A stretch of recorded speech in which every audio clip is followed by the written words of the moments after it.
Hey everyone, welcome back. It's the end of January 2020 right now, and in my introduction video I talked about my goals, one of which was to pay off all my debt with the exception of my mortgage by January 2021. Now today we're going to talk about how I plan to pay off all my credit card debt by getting more credit cards. Oh, and I'm also going to improve my credit score by getting more credit cards. You know, those scary pieces of plastic that you're told are bad and to stay away from? Well, up until very recently, I stayed away from them too. But I just learned how you can actually use credit cards to your advantage. Now, I promise to be transparent and honest on my channel, so I'm going to share with you the actual numbers that I'm working with here. First, let's rewind a couple of years. My wife and I used to have 3 credit cards with about $3,000 on each one. Those cards had a pretty low credit limit since we got them a long time ago and our credit scores weren't that great. We thought it'd be a good idea to consolidate the debt from all 3 of those cards onto one card with a lower interest rate and a higher line of credit. This in itself isn't a bad idea, had we left the 3 original accounts open. I'll explain about that later. So we got an on-point credit card with a 16% interest rate, which is actually pretty good. The current average credit card interest rate is about 19%.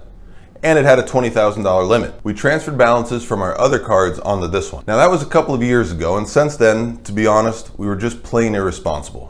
We paid for too much crap with that card and continually increased the balance while only paying $300 a month. For example, we used it to pay for fast food and video games.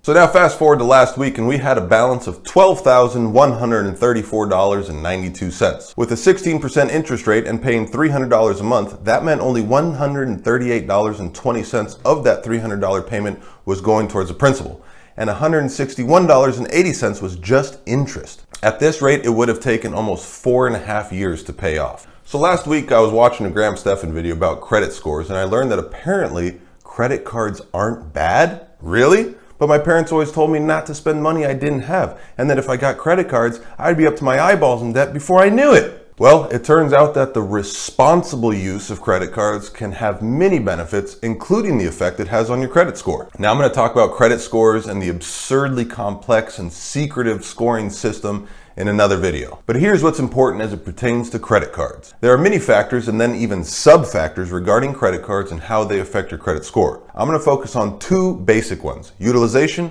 and age. Credit utilization is basically how much of your available credit you're using.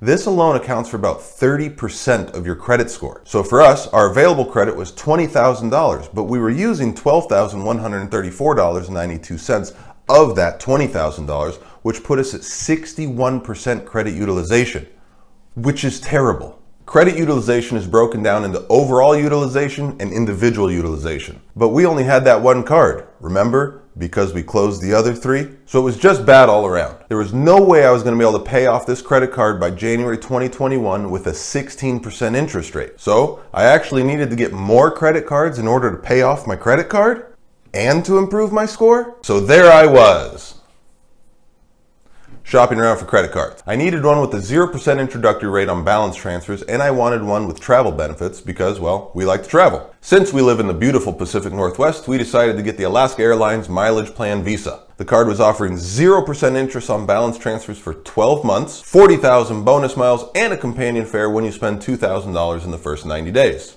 I'm not going to get into which credit cards are better and which you should get now because, well, I don't know. I'm just learning all of this myself, plus credit card offers and terms change all the freaking time. NerdWallet.com does a pretty good job of staying on top of all of that. Now, since my goal was to pay off the debt and lower our credit utilization to improve our score, I decided my wife and I should each get our own Alaska credit card, and then we divide the balance of the on-point card between the 2. My wife was approved with an $18,000 limit, and I was approved for a $16,000 limit. So now where my total available credit was $20,000, it's now $36,000. My wife also got an Amazon Prime credit card with a $5,000 limit, which increased her total available credit to $43,000. We spent over $3,800 on Amazon last year, and the card offers 5% back on all purchases made on Amazon.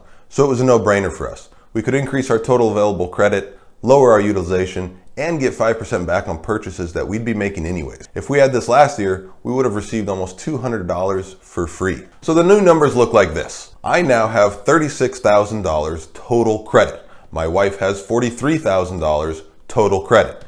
Since my wife had about 19% more available credit than I did, We transferred $6,639.92 from the OnPoint card to her new Alaska card and $5,500 to mine, leaving the balance on the OnPoint card at 0. So now we're each sitting at about 15% overall utilization. With $5,500 on one card with a $16,000 limit, I'm at 34% individual utilization, which is still not great, but as you can see on Credit Karma, simply opening the new account before the transfer has even been reported, my credit score has increased 12 points, and my utilization went from 61% in the red to 34% in the yellow.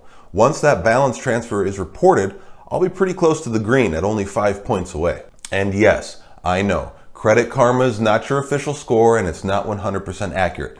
But it's in the right ballpark and it's a great tool for stuff like this. And I know there are going to be people saying, but there's a balance transfer fee. Yes, there is. 3%, which comes out to $165 for my card and $199 for my wife's card, totaling $364. But we would have paid over $1,900 in interest to leave that balance on the other card. So I'm actually saving over $1,500. Now your credit age accounts for about 15% of your credit score. This is basically how old your credit accounts are open. Unlike how I feel about just turning 33, older is better. Well, because we closed those 3 cards when we consolidated, my credit age score sucks. Had I kept those accounts open, my average credit age would have been much higher, which is good. Plus, I would have had more available credit, so my utilization would have been lower. So we're gonna leave the OnPoint account open with a 0 balance. So the quick point here is that as long as a credit card account is in good standing, pay it off and leave it open. Put the card in a safe, shred it, forget about it. So a 0% interest rate on that balance transfer is awesome, but only if I can pay it off by January 2021 when that introductory rate ends. I'm gonna go over my budget in depth in another video, but here's how we plan to do this. And for the sake of math here, I'm gonna reference the total amount instead of the individual balances that were split up between our 2 cards. So back to how I'm gonna pay off this balance by January 2021. Dave Ramsey likes to call this the debt snowball. We'll pay $300 a month, February through May of this year. That will be a total of $1,200, which will bring the principal down to $10,934.92. Starting in June, my daughter will be done with the absurdly expensive preschool, which means an extra $738 a month. Yeah. Which will just roll into the credit card payment. So $300 plus the new $738 equals $1,038 per month that we'll pay towards the card. So June through September, we'll pay a total of $4,152, which will bring our principal balance down to $6,782.92. In September, we'll make our final car payment 6 freaking years later. That will be an extra $656.07 per month, which we will also roll into the credit card payment. So now $1,038 plus $656.07 equals $1,694.07 per month, which we'll now be paying towards the card. So October through January 2021, we'll pay a total of $6,776.28, which will completely pay off our credit card debt and make our credit utilization 0. Needless to say, I'm pretty excited for 2021, and we'll have an extra $1,700 in cash flow per month. As far as spending the $2,000 in the first 90 days to get those bonus miles, I plan to make our next mortgage payment with one of the cards and the following mortgage payment with the other card. This will earn us those bonus perks. Then going forward, I'll pay the mortgage each month with one of the cards and pay all of our utilities with the other. This will continually rack up the miles and perks for us. The key here is responsible use. Don't spend money you wouldn't otherwise. The mortgage is something we pay every month anyways. The utilities are something we pay every month anyways. I might as well pay with the credit card to get some rewards and then pay the credit card with my money. Yeah, it's an extra step, but with auto draft I won't even notice. It's also extremely important to pay the full balance of each card every month.